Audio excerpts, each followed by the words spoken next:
Bonjour à tous et bienvenue dans ce troisième épisode des Chroniques franco-allemandes.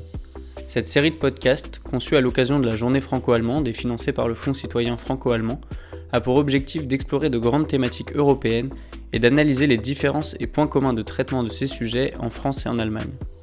Cet épisode a pour sujet le nationalisme et le populisme en France et en Allemagne. Nous allons analyser la vie politique des deux pays en suivant les évolutions des partis dits d'extrême droite et tenter d'expliquer leurs résultats récents dans les scrutins. À 2 mois des élections présidentielles en France, l'extrême droite est en bonne position dans les sondages d'opinion publique et fait beaucoup parler dans les médias. Cela dit, l'extrême droite en France n'a jamais semblé aussi divisée.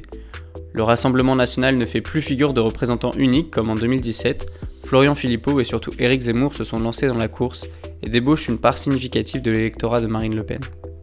En parallèle, en Allemagne, l'AfD, Alternative für Deutschland, a connu une trajectoire assez similaire, obtenant des résultats historiques aux élections fédérales allemandes de 2017, avec 2,6% des voix. Toutefois, le parti semble en léger recul depuis, avec une totale de 11% des voix aux élections européennes en 2019 et 10,3% aux élections fédérales de 2021. L'essoufflement de la vague nationaliste se fait donc davantage sentir en Allemagne qu'en France, où les candidats et les courants de pensée se démultiplient. Mais reprenons depuis le début. Comment ces partis d'extrême droite ont-ils retrouvé grâce aux yeux des électeurs ? Les attentats des années 2010 et la crise des migrants en 2013 ont mis en lumière un sujet de la société controversé, les rapports qu'entretiennent les cultures européennes avec l'islam. Le sujet de la laïcité est traité de façon très différente en France et en Allemagne. Pourtant, le résultat est le même. Les formations d'extrême droite des deux pays, nommément les RN et l'FD, font partie des premiers partis d'opposition. Cependant, leurs stratégies n'ont pas suivi les mêmes évolutions. En France, c'est en 2010 que les premières références à l'islamisme, donc à l'islam en tant qu'idéologie et non en tant que religion, sont faites par Marine Le Pen durant les élections régionales.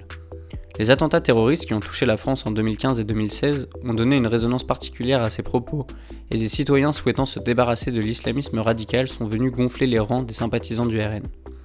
Cela dit, ce discours a aussi amorcé un clivage dans la population. L'extrême droite est tombée dans la caricature du chasseur d'étrangers, au grand plaisir des médias de gauche. Actuellement en campagne présidentielle, le programme sécuritaire de Marine Le Pen est plus nuancé, afin de rallier l'électorat français encore indécis, soit 49% de la population, puisque les électeurs les plus extrémistes du RN désertent pour rallier Éric Zemmour. Elle diversifie maintenant ses sujets vers des thématiques sociales comme l'emploi ou le pouvoir d'achat, et réussit à convaincre. En Allemagne, la peur du terrorisme, et particulièrement du terrorisme islamiste, apparaît après les attaques terroristes du 11 septembre 2001, comme partout en Europe. La crise des migrants va venir renforcer cette tendance et créer l'émergence de cette nouvelle mouvance politique qu'on pensait disparue pour toujours du territoire allemand, le nationalisme. L'AfD, un parti populiste d'extrême droite, a été fondé en Allemagne en 2013 en s'attaquant d'abord aux questions économiques du pays. Mais suite à la décision d'ouverture des frontières allemandes prise par Angela Merkel en 2015, l'AfD s'est saisie de la question migratoire et a lancé le débat de qui sommes-nous.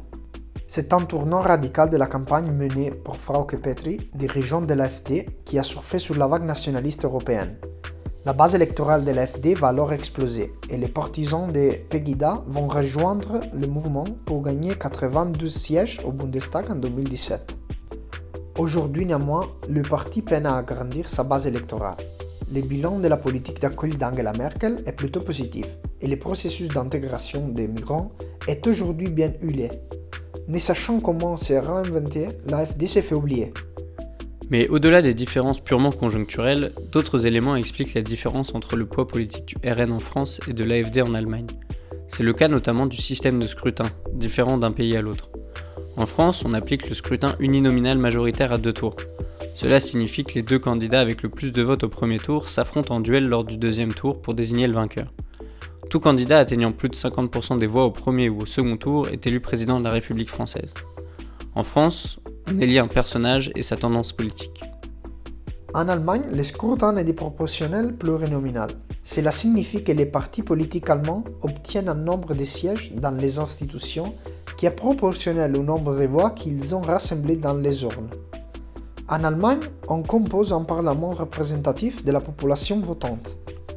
Ces différences de scrutin conditionnent 1. La stratégie de campagne des mouvements d'extrême droite et 2. Leur place dans la vie politique du pays.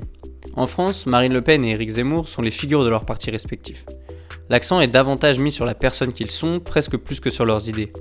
C'est pourquoi ils se prêtent à des interviews intimes et pourquoi ils investissent dans de nombreuses équipes de communication. Le charisme porte la politique en France. Ils se livrent personnellement pour rendre crédible leur candidature dans un régime ultra-présidentiel. De plus, beaucoup de Français usent du premier tour, pendant lequel personne ne sera élu, pour faire un vote contestataire et voter extrême droite pour exprimer un mécontentement concernant le quinquennat passé. Après la crise des Gilets jaunes et celle du Covid-19, ce vote contestataire couplé à l'abstentionnisme pourrait renverser l'élection de 2022 en faisant gagner un candidat obtenant moins de 20% des suffrages. De ce fait, Marine Le Pen et Éric Zemmour prennent beaucoup de place dans les médias et dans la vie politique française en ce moment. Mais ce n'est qu'une attention temporaire. Face à la défaite de 2002 et 2017, le RN se fait oublier jusqu'aux prochaines élections et participe relativement discrètement aux débats parlementaires et européens. En Allemagne, le vote de contestation est impossible puisqu'un tour suffit à dégager les majorités parlementaires. Chaque voix compte. Aussi, on élit des partis plutôt que des personnes. La campagne est donc plutôt orientée vers la défense des idées et du programme électoral du parti. L'AfD profite donc des tendances politiques conjoncturelles comme la crise migratoire, mais s'essouffle quand l'actualité change. Contrairement à la France, le scrutin proportionnel donne sa chance à chaque parti politique. C'est pourquoi, lors du regain des tendances nationalistes, l'AfD est entrée au Parlement allemand. L'extrême droite allemande s'est ainsi assurée une place d'opposant politique durable pendant toute la durée du mandat. On peut enfin remarquer qu'il y a moins d'abstentionnisme en Allemagne qu'en France. L'extrême droite en France et en Allemagne constitue aujourd'hui un contre-pouvoir important aux yeux des électeurs. Même si leurs méthodes respectives diffèrent pour des raisons historiques, institutionnelles et culturelles, leur ambition est la même. Reste à voir si les élections de 2022 auront pour résultat de les renforcer ou d'engager un déclin. Voilà, c'est déjà la fin de ce 3e épisode, nous espérons qu'il vous a plu et nous vous donnons rendez-vous vendredi prochain pour l'épisode suivant qui portera sur les femmes au pouvoir en Europe. En attendant, partagez ce podcast et n'oubliez pas que la version en allemand sera disponible dès mardi sur tous nos réseaux sociaux. Nous vous souhaitons une excellente semaine.